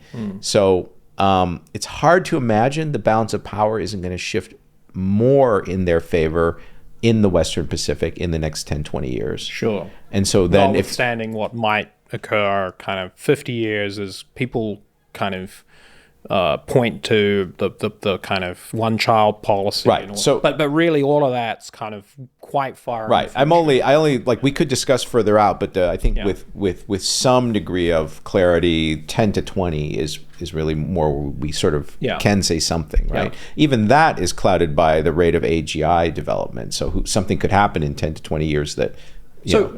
Given all this, like we say that I think fairly clearly an unstable equilibrium over Taiwan, one way or another, there's going to need to be a deal made, or there might be conflict, or hopefully not. But some kind of overture, change in the kind of geopolitical status of that area. Yes. Like what does Japan, what should Vietnam, what should Australia, New Zealand be thinking? I know, those examples are a little different given the proximity. Right. But so I think just a comment that New Zealand and Australia, being part of the Anglosphere, have a very different kind of cultural take or intuitive understanding of this change in power dynamics in Asia. And I think that, there are a few intellectuals for example, in Australia, defense thinkers who I think are like well calibrated, but many of them are not. And there's a professor there named White, I think. Okay. Anyway, so I think those countries are just much more likely to align with the United States. But among Japan and Korea, which are two countries that really matter a lot in this discussion, I think they're much more realistic. They're closer to China, so they have a better understanding of the capabilities. The head of Honda, they're not speaking English and too plugged into the American internet. Right. They know the Americans lie about what is going on. They know the Americans pressure them to do things that are against their interests. They have a much more realist view of what's happening. Talking about Honda, was it? So the CEO of Toyota, right, or the CEO of Samsung, right, can just have a conversation with the president of South Korea or the prime minister of Japan and just say privately, you know what, their cars are better than ours now. Right. Or, you know what, they've fully caught up in high bandwidth memory. Their phones are better than Samsung phones, right? So they can and they have to face these realities because they are, for example, this is not widely publicized, but Toyota worked for 20 plus years on the Prius hybrid technology platform. They've now abandoned that in favor of the BYD hybrid technology because it's vastly superior. The BYD cars can have 1,000-mile ranges, hybrids with 1,000-mile ranges, and Toyota branded cars, hybrids, which are being sold in China now. China's their biggest market, or one of their biggest. I think it's probably their biggest market. Are using a platform licensed from BYD. Okay. Now you wouldn't know that as an American because hey, America's great, right? But and I guess Japan is great too, or something. I don't know. Toyota's great, but Chinese can't innovate, or whatever, some kind of bullshit worldview. But in Japan, they're not going to be able to hide this, right? So imagine you're the prime minister of Japan, and you're like, well, should we just antagonize the Chinese because the U.S. president wants us to antagonize the Chinese? What do you think about that? And the Toyota guy will just quietly explain to him, well, we make most of our profits in China, not in the United States, and their auto tech is actually better than ours now. We're totally dependent on them for batteries. We're totally dependent on them for rare earths. We're totally dependent on them for the software systems in our cars now. So the conversation is much more realistic than what you're going to hear here. Okay. So, Steve, I'm just curious in the context of this, like, coming realignment of East Asia that we've been discussing. New Zealand and Australia are sort of outliers. In both cases, I believe, certainly in New Zealand's case, China is our biggest trading partner, but we're politically and via language, and in Australia's case, via defense treaty aligned with the US. It's going to be quite a difficult, and a US that is, especially under Trump, but in general, perhaps, more wanting to, draw lines of allies and push its weight around more. Like, how do we navigate this? Do you feel? Yeah, I think very carefully. I think this is so. We hear a lot about the Thucydides trap, but that's more about the rising power and the incumbent hegemon. Possibly, fighting or, coming to some kind of agreement for coexistence. But the other classical dilemma, which just either from game theory or any kind of geostrategy that you look at, is always the smaller country, which is in potentially the sphere of influence of a bigger country, and what can they do about it? And so usually, I think if you talk to leaders of ASEAN countries, they're very explicit about this. They talk about this openly. They have to manage really carefully the relationships between, and usually they say things like, well, we want to be friendly to the United States, but China's our neighbor and they're not going away. America could go away. Actually, it wouldn't take much for an isolationist president to come into power, or not unprecedented historically, right? Exactly. Yeah. Or, which I think this other thing could happen as well, is that the geostrategic, military, economic analysis from the U.S. side reaches a point where they say, yeah, I guess we can't really defend Taiwan against China. Yeah, we can't really defend Japan. Okay, not that the Chinese would invade Japan, but they could blockade Japan, for example. Japan might be forced to give up, let's say even Okinawa or something, right? Yeah. Well, I don't even or some of the smaller islands in that area. I sort of think that stuff could be settled out. And it's not existential for either party. It's not existential for Japan. It's not existential for China, like the state of those little islands. Sure. But there's some degree of like wanting to avoid salami tactics, though, right? Well, this is part of how actively engaged does the offshore balancer have to be with what is happening in this distant region? Very distant in this case, because it's the Pacific we're talking about, right? Sure. So it's not across the English Channel or something, right? So at some point, American strategists are going to realize they can slice salami over there. What are we going to do? Our debate over whether to allow them to slice salami is totally immaterial because we can't actually do anything. We can go to 100% and just start a global thermonuclear war, in which case, not good for anybody. But short of that, we can't do anything. Right. So if you look at these FONOPs, do you know what FONOPs is? No. Freedom of navigation operations. So sailing through the Taiwan Strait. Taiwan Strait, or just these little islands in the South China Sea. So we still engage in these fake FONOPs operations, even though the ships that are doing this would be destroyed. I believe, based on the technology, would be destroyed in like 10 minutes if Beijing just wanted to destroy these ships. But for symbolic reasons, we just sail them around. Now, you could just say, well, Steve, you misunderstand. It's all symbolic. We understand the ships are totally vulnerable. We understand we couldn't actually operate in the South China Sea for even one day because they can see everything. Right. And you know, like, and unless you like pretend missiles don't work, but we're pretty sure they work. The U.S. presence in the South China Sea probably could be eliminated very quickly. Okay. Mm-hmm. Now, you can say it's just symbolic right now. Okay, we just trying to reassure our allies that, you know, we're there for them, even though like it's not clear how we could possibly be there for them, right? If push came to shove. Fine. Forget about the South China Sea for a second. Let's go to the Red Sea. Okay, we had an official FONOPS operation running in the Red Sea for a year and a half.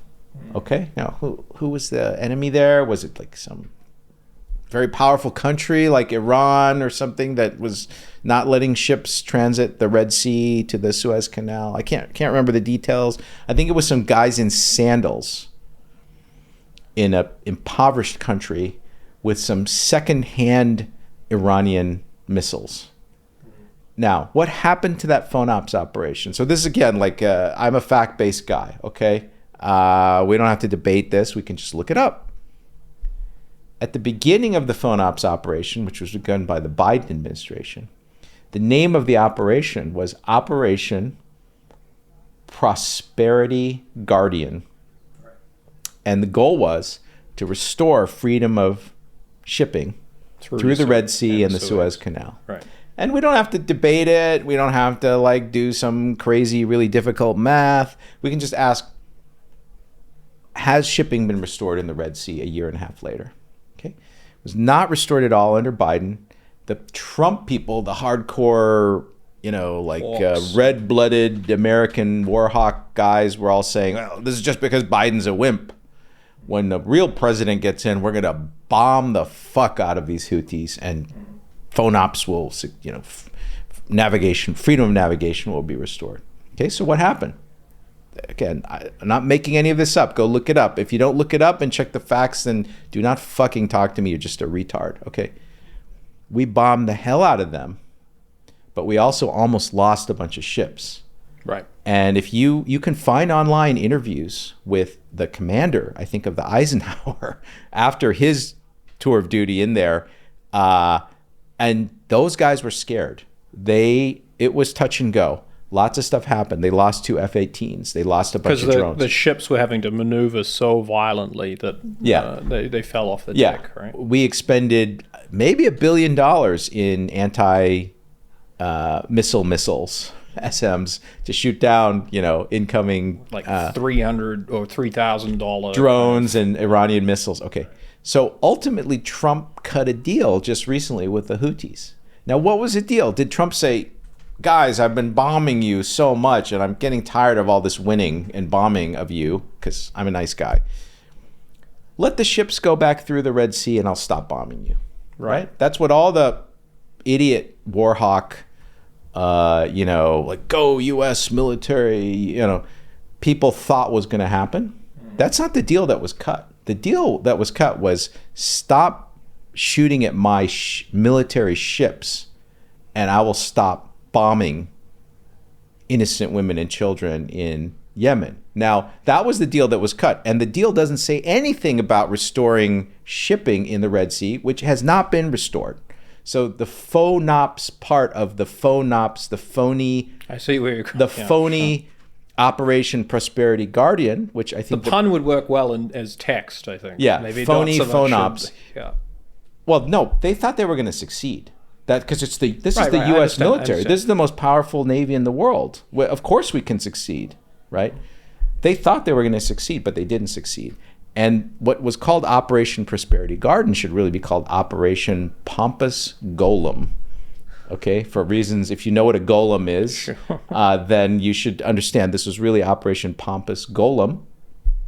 The day after Trump did the deal, which is like, you stop firing at my ships, but we actually haven't restored freedom of navigation in the Red Sea, and to this day it hasn't been restored.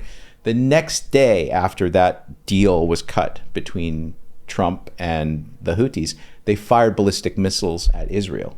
Right. So how impotent is the U.S. military when it comes to naval operations against anyone who even has some missiles?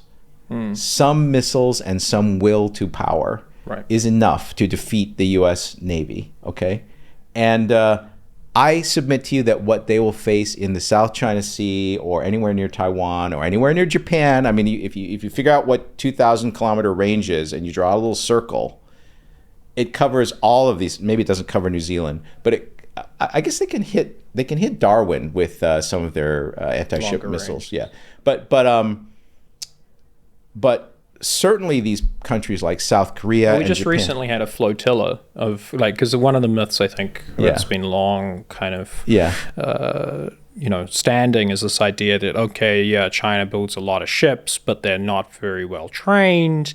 It's not really a blue water navy. That's all like 10, 20 years old. Yeah, exactly. It's another such case, right? Because they were like fired. They went all the way to off between New Zealand and Australia. Yeah, did training exercises. Did a bunch of training, live firing and stuff. Yeah. No, if you follow military technology like I do, you realize their Type 55 destroyers are probably the most advanced missile ships, and they are building a few carriers, but it's okay for them to build carriers because they think they're going to project power against the U.S., but it's just if there's some incident in the Middle East and we need to protect our shipping or something, we can project power that way. But for a real peer conflict, it's really these missile ships. They're just basically just giant trucks that can fire like. A bit like the case in Russia recently, right? In a certain sense, you're the future of warfare, at least in both cases, seems to be these kind of motherships with just an enormous amount of munitions that can be at least partially autonomously guided. Yes. Yeah, and then you just overwhelm. You come, Right. So anyway, my whole point of diverting our attention to the Red Sea is that against a very pitiful opponent, but armed with some not first tier, not second tier, third tier missiles and drones, the U.S. after a year and a half, 2 administrations, not just some wimpy Democrats, but hardcore, I will bomb civilians and kill lots of Yemenis. Phone ops failed, right? And so that suggests if the Chinese wanted to blockade Taiwan or cause real economic problems for the South Koreans and Japanese who import 90% of their energy, they could easily do it. Right. And we would not be able to restore shipping there. Yeah.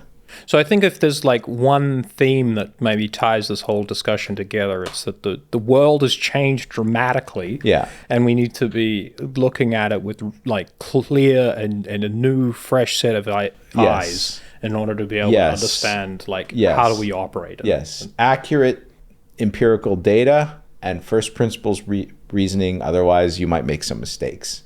That's maybe the take-home message for me. Steve Hsu, thanks so much for talking with me. It's been a pleasure. Thanks.